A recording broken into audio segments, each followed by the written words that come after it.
If you're new to birding and you're struggling to identify the different birds in your area and you want a helpful tool for that, Cornell Lab of Ornithology's Merlin Bird ID is a really useful app that can help you do just that. In this video, I'm going to show you how to download Merlin and use it to help you identify birds by both sight and sound. This is Birding with Sammy, and welcome to Merlin 101.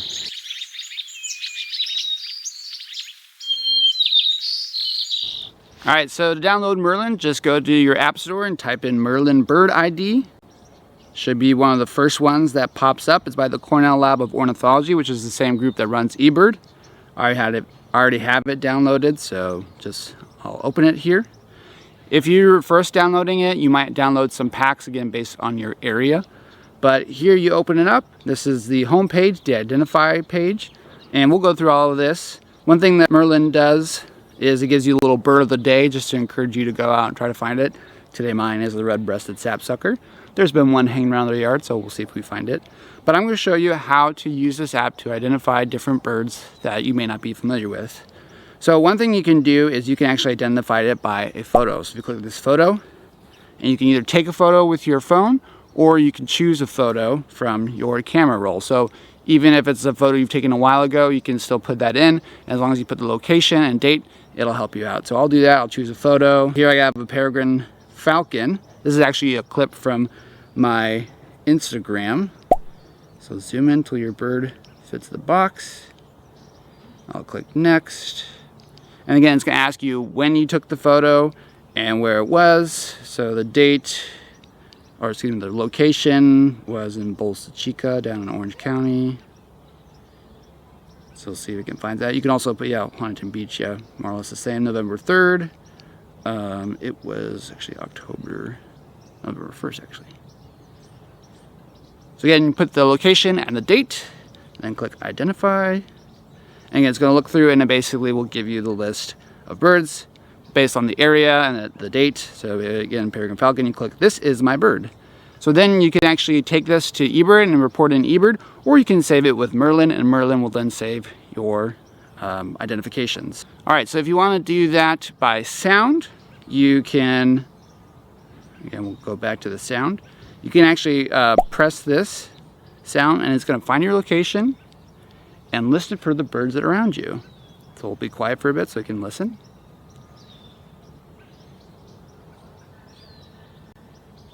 So it's picking up a robin, goldfinch, yellow-rumped,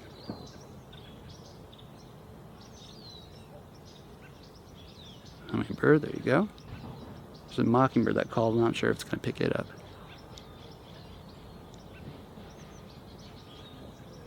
Okay, so you get the idea.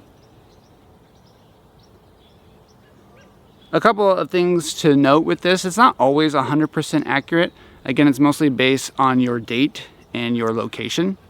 So if you don't have that right, it's gonna be looking for different birds that actually aren't in your area.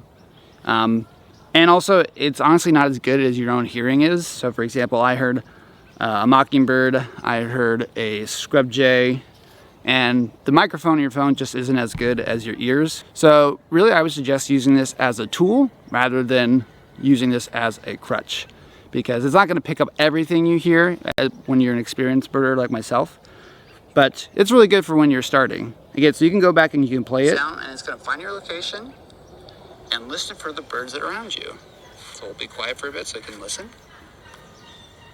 And then when the bird sound calls in the spectrogram, it will highlight it. So as you can see, it's doing here. Goldfinch, yellow-rumped. And then what you can do to make sure that it's your bird, you can click on that little down button here and click the song for the Anna's hummingbird. And then you can just confirm that that is the bird you were actually hearing. This right here is called the spectrogram. It's just a visual representation of the frequencies, and that can be a helpful way to both match what you see on your spectrogram and what it's recording, what shows on the recording of the bird. So again, you can do that, and then when you click this is my bird, it'll save that. You also click here and learn more, and you can learn more about the hummingbird, click the calls, explore the range, all these things. Again, this is run by the same group that runs eBird, so they kind of talk to each other and do that. If you want to kind of just get a general idea of the birds in your area, you can click Explore. And then again, this is based on your location. It'll show you what kind of birds you have. I have this arranged in taxonomic order, so all the waterfowl are first. You can scroll through that, and it kind of gives you an idea of how likely each species is going to be. Typically, a species that's more common, they're not going to have any of those dots next to them. Ones that are less frequent, that are only seen about 5% of the time, common goldeneye, for example, mute swan, going to have that yellow half-filled circle. And ones that really aren't seen all that much but can still be around are going to have that red dot. So some of the geese here and pintails, widgeons, things like that. You can also change how these are shown in this settings button right here. You can click sort by most likely or family or alphabetic. So again, if you do most likely, it's going to show you all the birds that are kind of the most common first, and then kind of going down in frequency from there.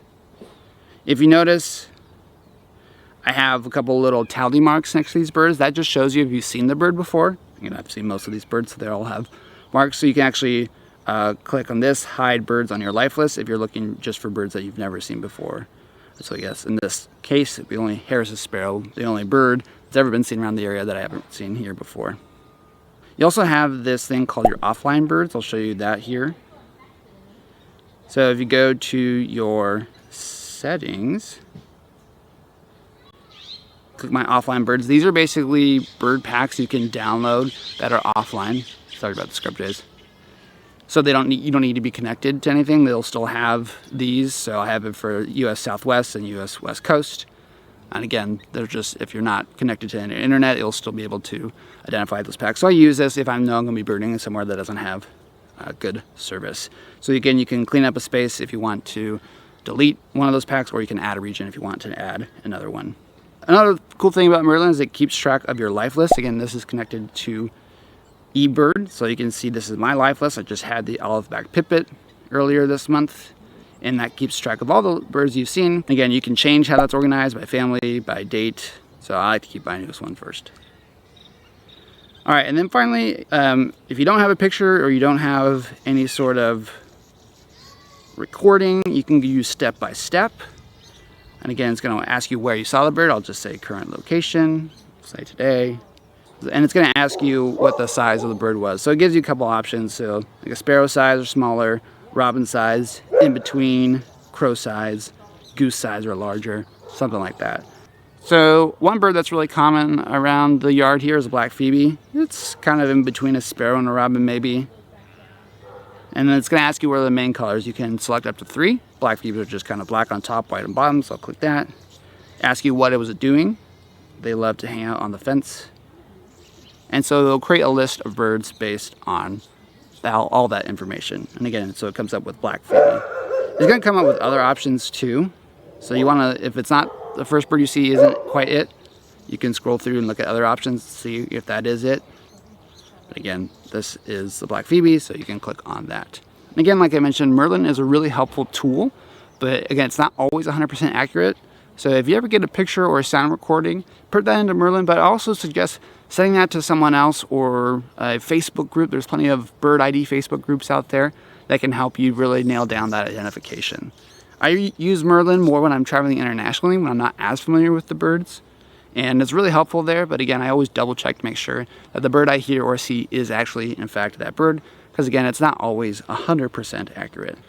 That's a little short tutorial on how to use Merlin Bird ID. Hopefully you found this helpful. It's a great little tool on helping you out, especially if you're starting out birding and you want to kind of grow your life list and become more familiar with the birds in your area.